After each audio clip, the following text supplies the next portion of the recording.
Ang eksena ay nalipat sa labas ng dungeon at dito ay may isang kotse. Si Hunter Choi ay sinabi na kung biglang nawala ang apoy sa kanyang kamay ay ibig sabihin daw nito ay nagkaroon ng problema ang grupong pumasok sa loob ng dungeon. Sinabi niya din na sana hindi na kinakailangan pang maging involved ang mga S-rank hunter sa misyon na ito. Si Choi ay tinanong si Taegyu kung nag-aalala daw ba ito sa pwedeng gawin ni Lee Min-sung sa loob ng dungeon. Tinanong naman ni Taegyu kung iniinis nga daw ba siya ni Choi, na itinanggi naman agad nito. Si Taegyu ay sinabi din na malamang naiinggit daw si Choi dahil sa sumali daw sa kanila ang bagong S-rank hunter sa kanyang guild. Si Choi naman ay naiinis din na sinabi na baliwala lang daw ito dahil sa marami na daw ang talentadong hunters sa kanyang guild. Matapos ang pagpipigil, si Taegyu ay hindi na napigilan ang kanyang sarili na madismaya.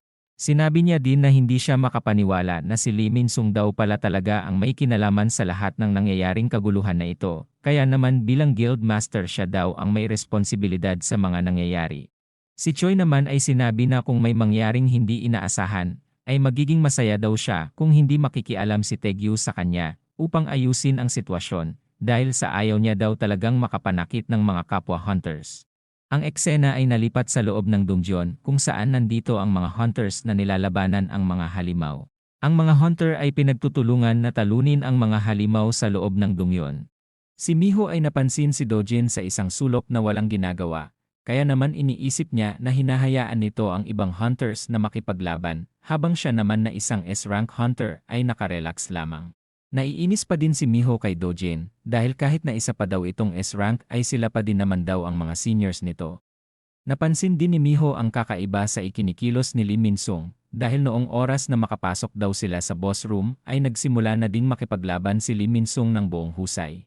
Matapos mapanood ni Dojin ang pakikipaglaban ni Lee Min-sung, sinabi niya naman na sigurado na daw siya sa kanyang hinala. Ang star fragment daw na isang condensed form ng stardust ay may kakayahan daw na mas mapalakas pa ang isang A-rank hunter na katulad ni Lee Min-sung. Ang isang napakalaking halimaw ay madali lang na tinatalo ni Lee Min-sung sa pamamagitan ng paghiwa nito sa maraming parte ng katawan nito. Si Miho naman ay nagulat at hindi makapaniwala sa kanyang nakikita. Ang dambuhalang halimaw ay hindi pa tuluyang natalo at ito ay may kakayahan pa din na lumaban. Nagawa nitong matamaan at mapatalsik si Lee Min-sung. Sa pinapakita ni Lee Min-sung iniisip naman ni Dojin na kulang pa ang star fragment na kanyang ginamit. Mahihirapan din daw si Lee Min-sung na kalabanin ang mga hunter na nasa level na ng S-rank. Si Park Dojin ay gumamit ng isang kapangyarihan. Iniisip ni Dojin na isa ito sa kakayahan ng main body na si Telly.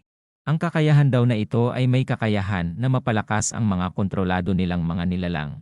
Ang paniniwala ng isang Mistburn na nasa Stardust at ang sandata daw ng kinokontrol ay magiging mas malakas dahil sa kakayahan daw na kanyang gagamitin. Si Lee Min-sung ay madadagdagan daw ang kanyang magic power. Ang sandata din daw nito ay lalakas at magkakaroon ng matinding kapangyarihan. Si Dojin naman ay masayang iniisip na ipakita daw sa kanya ni Lee Min-sung na kaya nitong maabot ang level na matagal niya nang inaasam at ito ay ang level ng isang S-rank hunter. Ang dambuhalang halimaw ay mabilis ng pasugod kay Lee Min-sung. Kaya naman si Lee Min-sung ay naghanda na din para gumawa ng pag-atake. Si Lee Min-sung ay nagpakawala ng isang malakas na pag-atake na nagawa namang matamaan ng direkta ang halimaw. Mula sa labas ng dungeon ay nagsimulang mabitak ang kalupaan na ikinagulat naman ng dalawang S-rank hunter na si Choi at Taegyu. Pati si Miho na nasilayan ang pangyayari ay nagtataka kung ano nga daw ba ang nakita niyang ginawa ni Lee Min-sung. Si Dojin ay nakita ang pagod sa mukha ni Lee Min-sung. Napansin din ni Dojin na agad nawala ang pagiging S-rank na aura ni Lee Min-sung, kaya naman napagtanto niyang hindi kaya tumagal ng kanyang amplification na kakayahan sa isang A-rank hunter. Naaawa din daw si Dojin kay Lee Min-sung dahil sa mukhang hindi daw karapat-dapat ang vessel nito para panghawakan ang kapangyarihan ng pagiging isang S-rank hunter. Si Lee Min-sung ay biglang nanlaki ang mga mata. Habang si Miho naman ay iniisip na ang ginawa daw ni Lee Min-sung ay hindi daw magagawa ng isang A-rank hunter. Iniisip ni Miho na kung ang Stardust niya daw ba ang paglakas nito, o kaya naman may iba pa daw sigurong uri na pampalakas na ginamit si Lee Min-sung. Si Miho ay nagulat sa kanyang nakita dahil si Lee Min-sung ay biglang sinaksak si Park Dojin. Si Dojin ay iniinda ang sakit habang binabanggit ang pangalan ni Lee Min-sung. Si Lee Min-sung naman ay muling ipinaalala kay Dojin na hinding-hindi siya magagawa makontrol ng katulad lamang ni Dojin. Sinabi din ni Lee Min-sung na nagawa niya daw na magawa ng paraan upang magamit ang sumpang kapangyarihan na ibinigay sa kanya ni Dojin. Si Park Dojin ay tuluyan ng bumagsak na nasilayan naman ng iba pang mga hunter sa lugar. Si Miho ay tinanong si Lee Min-sung kung bakit daw ito umatake ng kapwa niya hunter. Sinabi niya din na malamang nabaliw na daw si Lee Min-sung sa paggamit ng Stardust, kaya naman tuluyan na daw itong nabaliw. Si Lee Min-sung ay hindi daw inasahan na ganito ang mangyayari sa bandang huli. Iniisip ni Lee Min-sung na may mga S-rank hunter sa labas ng dungeon, kaya naman kung hindi daw siya makakatakas sa lugar na ito kaagad ay magiging katapusan na din daw ng kanyang buhay. Habang iniisip na kailangan niya makatakas ng mabilis sa lugar, sinabi naman ni Miho sa iba pang mga hunter na huwag nilang hayaan na makatakas si Lee Min-sung sa lugar na ito. Si Lee Min-sung ay biglang nainis at sinabi na mamamatay daw ang mga hunter na balak pumigil sa kanya. Si Lee Min-sung ay mabilis na nilagpasan ang mga hunter at binabalak na makaalis agad sa lugar. Si Miho ay nainis dahil sa madali lang silang nalampasan ni Lee Min-sung. Si Miho ay sinabihan na ang kanyang kasama na ipadala na daw ang signal sa mga S-rank hunter na nasa labas. Si Dojin ay biglang bumangon at sinabi na ang nalaman niyang kaalaman tungkol sa kakayahan na makatakas ng isang nakontrol ng kanyang kapangyarihan ay isang interesanteng pangyayari. Si Miho ay nagtataka kung paanong nabuhay pa daw si Dojin, dahil ang patalim daw kanina ay direktang bumaon sa puso ni Dojin. Si Dojin naman ay itinaas ang kanyang buhok at ngumiti lamang. Ang eksena ay nalipat kay Lee Min-sung na mabilis na tumatakbo. Sinasabi din ni Lee Min-sung na nakuha niya na daw ang kapangyarihan ng pagiging isang S-rank, kaya naman ngayon siya ay naiinis dahil kinakailangan niya pa daw sa ngayon na tumakbo at magtago. Si Lee Min-sung ay sinabi na wala siyang maasahan sa ganitong pagkakataon, kaya naman kailangan niya daw ang makapunta sa syudad at doon na muna daw magtago.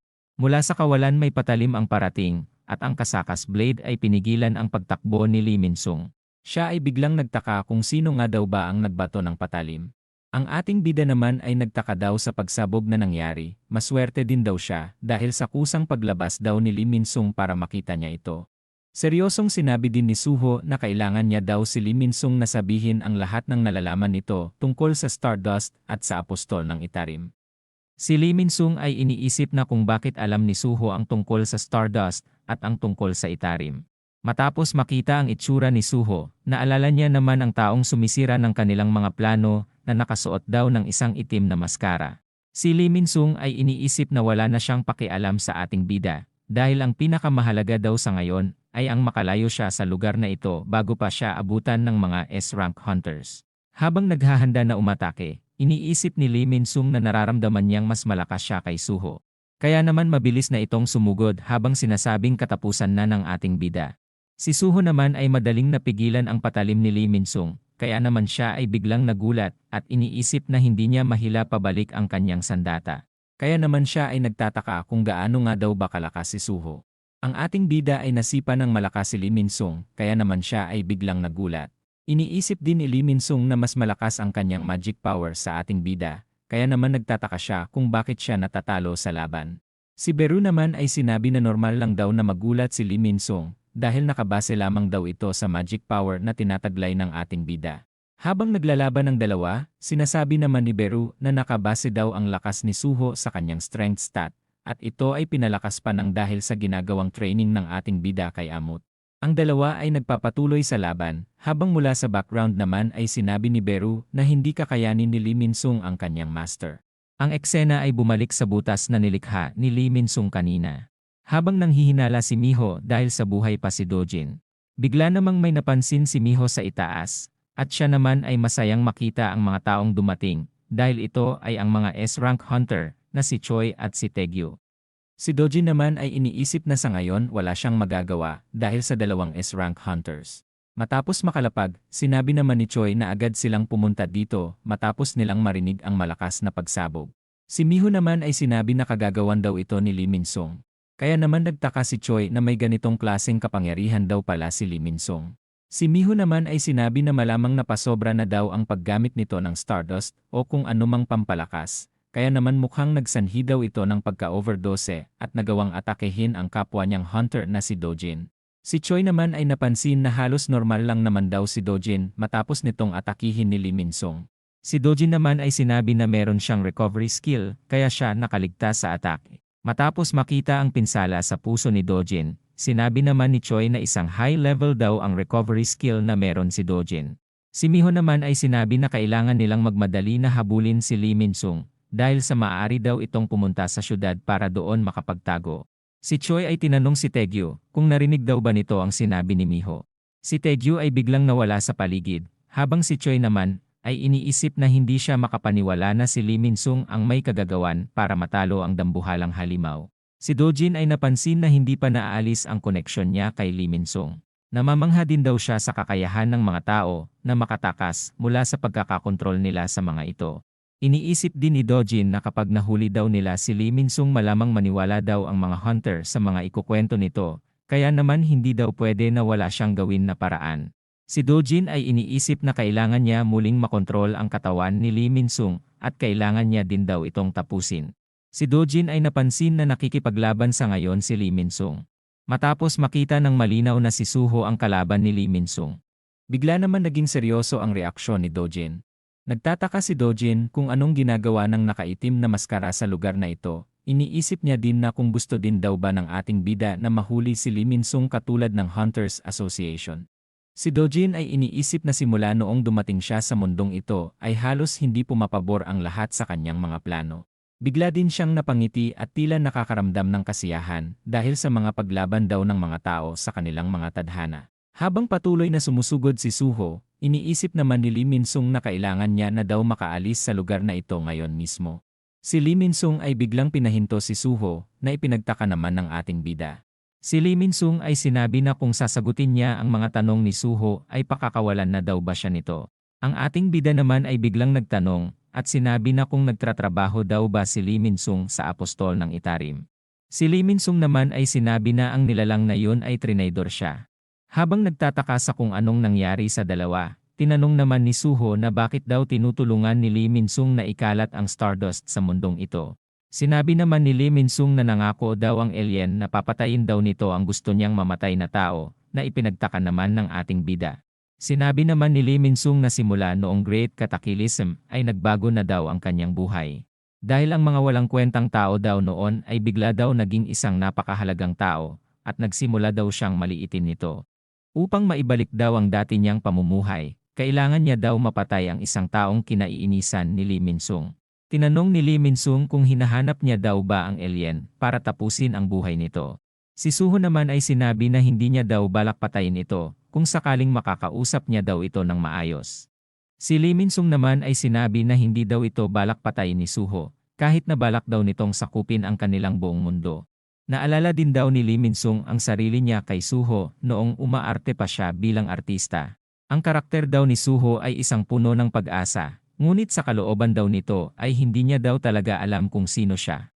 Sinabi din ni Lee Min-sung na kung wala daw siyang sapat na kayamanan at kapangyarihan, habang buhay lang daw magiging extra sa kwento si Suho. Si Lee Min-sung ay sasabihin na daw kung sino nga daw ba ang anyong tao ng Itarim. Ngunit bago niya pa masabi ang pagkakakilanlan ni Dojin, bigla naman siyang napunta sa ibang dimensyon, habang sinasabi ni Dojin na hindi niya na maaari pang hayaan si Lee Min-sung na magsalita patungkol sa kanya. Nagpasalamat din si Dojin kay Lee Min-sung dahil marami din daw siyang naitulong sa kanya. Si Dojin ay sinabi na gagamitin niya daw muli ang katawan ni Lee Min-sung sa huling pagkakataon. Si Lee Min-sung ay nagugulat sa mga nangyayari. Si Lee Min-sung ay biglang naglalabas ng malakas na enerhiya. Si Suho ay nagugulat sa nangyayari at naramdaman ang kapangyarihan ng Itarim sa katawan ni Lee Min-sung. Ilang sandali pa si Lee Min-sung ay nagbabago na ng anyo na ikinagulat naman ng ating bida. Ang Itarim ay nagawa ng makontrol ang katawan ni Lee Min-sung, habang sinasabi na ang mga ginawa daw ni Suho para makita siya ay isang kamangha-manghang bagay. Ang anyo ni Lee Min-sung ay tuluyan ng nagbago, habang sinasabi naman ng Itarim na matagal niya na din daw na gustong makita ang ating bida. Ang apostol ng Itarim ay sinabihan na isang balakid si Suho sa kanyang mga plano. Ang ating bida ay napansin na tila ba nagbago ng katauhan si Lee Min-sung. Tinanong din ng ating bida na kung siya nga daw ba ang apostol na ipinadala ng Itarim. Ang apostol naman ay namangha dahil sa alam daw pala ni Suho ang kanyang pagkakakilanlan. Sinabi din ng apostol na nandito siya sa Earth upang sakupin daw ang mundong ito. Si Suho naman ay napagtanto na ang nilalang daw na nasa harap niya ay ang dahilan kung bakit hindi daw makauwi sa Earth ang kanyang tatay. Sinabi din ng ating bida na tamang-tama daw ang pagkakataon na makasalamuha niya ang apostol ng itarim. Mula sa kawalan may nagsalita naman at sinabi na huwag daw gagalaw ang dalawa. Sinabi din ng nasa background na kapag gumalaw sila ay papasabugin niya daw ang mga ito. Ang taong nagsasalita ay walang iba kundi si Taegyu na kung saan nakahanda na siyang patamaan kung sino man ang gumalaw sa kanila. Si Taegyu ay tinanong si Lee Min-sung kung anong nangyari sa kanya at bakit nagbago din daw ang kanyang anyo. Habang seryoso si Taegyu na pinagmamasdan ang dalawa, agad namang nakilala ng ating bida si Taegyu. Ang apostol ay sinabi kay Suho na mukhan hindi sila makakapag-enjoy ng sila lang, kaya naman sinabihan niya ang ating bida na magkita daw sa pinakamataas na lugar sa region na ito. Si Taegyu ay tinanong si Lee Min-sung kung saan nga daw ba ito pupunta. Si Taegyu ay pinakawalan na ang palaso dahil sa gumalaw daw si Lee Min-sung nang wala ng kanyang permiso. Habang parating na ang palaso, ang apostol naman ay madali lamang na naiwasan ang pag-atake. Si Taegyu ay muling kumuha ng 3 palaso matapos magmintis ang kanyang unang tira. Muling bumuelo si Taegyu ng pag-atake at ito ay agad niya namang pinakawalan. Ang apostol ay madali lang na naiiwasan ang mga pag-atake. Si Taegyu ay biglang nakagawa ng napakalaking palaso na gawa sa aura at sinabing si Lee Min-sung lang daw ang gusto niyang mahuli, kaya naman wala na daw siyang pakialam sa ating bida. Iniisip ni Taegyu na hindi niya madadala ng ligtas pabalik si Lee Min-sung. Ang apostol naman ay nagulat sa parating na atake sa kanya at iniisip na ang magic power daw ng parating na atake ay masyadong malakas. Si Taegyu ay biglang may naramdaman at biglang itinutok ang kanyang sandata sa isang shadow goblin ng ating bida. Si Taegyu ay biglang nagtaka sa isang goblin, bigla din siyang napalingon sa kung nasaan si Lee Min-sung, ngunit ito ay tuluyan nang nawala sa paligid. Si Taegyu ay naiinis pa din at iniisip kung ano nga daw ba ang pinaplano ni Lee Min-sung. Si Jinchul ay sinagot ang tawag at nalaman niyang nakataka si Lee Min-sung mula sa dungeon.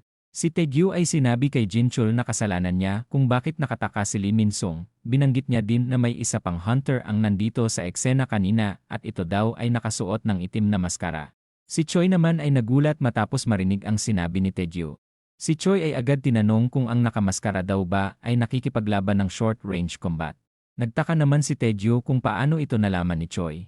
Pati si Jinchul ay napapaisip kung si Jinwo nga daw ba ang gumagawa ng mga bagay na ito, dahil pati daw ang taong nakipaglaban sa mga halimaw sa airport ay walang iba kundi ang taong nakamaskara ng itim.